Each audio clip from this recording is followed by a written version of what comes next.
धीरज दार्शनिक जी वो आए और सभा को संबोधित करें। देखिए खड़े को बोल दिया था।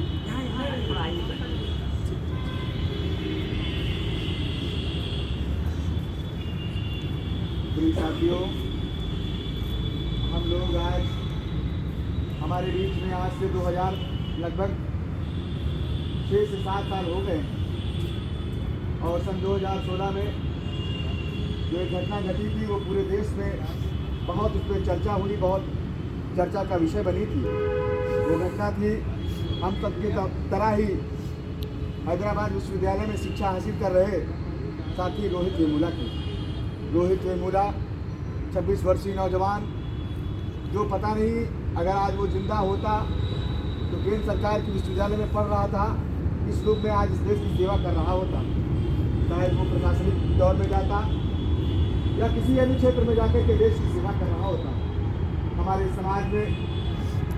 समाज के लिए, हमारे देश में ये बहुत दुख की बात है, बहुत शर्मिंदगी होती है कि आज 21वीं सदी में हम लोग जी रहे हैं और 21वीं सदी में हमारे बीच में हमारे समाज के बच्चों को, साथियों को आत्महत्या करने के लिए मजबूर होना पड़ता है।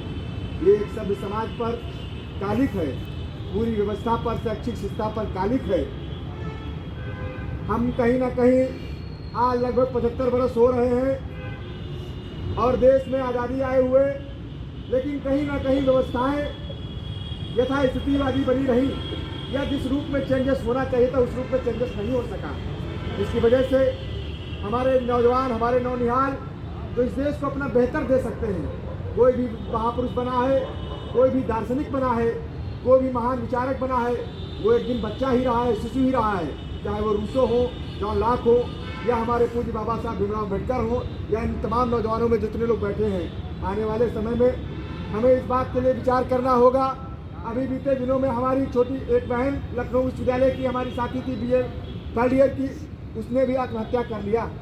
आत्महत्या क्यों हो रही है, इसके पीछे क्या कारण है, एकेडमिक सेक्टर्स को इसमें ये शोध का विषय है और गंभीर चर्चा का विषय है। इस पर गंभीर रिसर्च होनी चाहिए और हम सब लोगों को ये प्रयास करना चाहिए कि एक आदर्श समाज बनाने के लिए हम सब लगातार प्रयासरत हैं।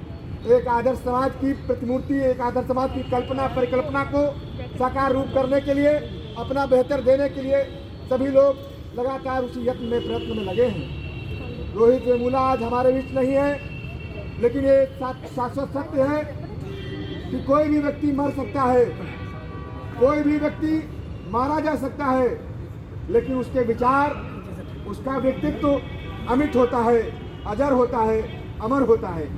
उसके व्यक्तित्व को कोई नहीं मिटा सकता, उसके विचारों को कोई नहीं खत्म कर सकता, क्योंकि विचार अविनाशी होते हैं, विचार अजर होते हैं, अमर होते हैं। इसी श्रृंखला में बहुत ज़्यादा वक्त न लेते हुए अपने तमाम साथियों को धन्यवाद भी कहना चाहूँगा कि न्याय की खातिर एक भाई को श्रद्धांजलि देने के लिए आप सब इस कड़ाके की ठंड में हाजिर हुए। आप सबको नमन करते हुए साथी रोहित वेमुला को मैं एक बार फिर से अपनी अंतःकरण से श्रद्धा सुमन अर्पित करता हूँ। बहुत बहुत धन्यवाद।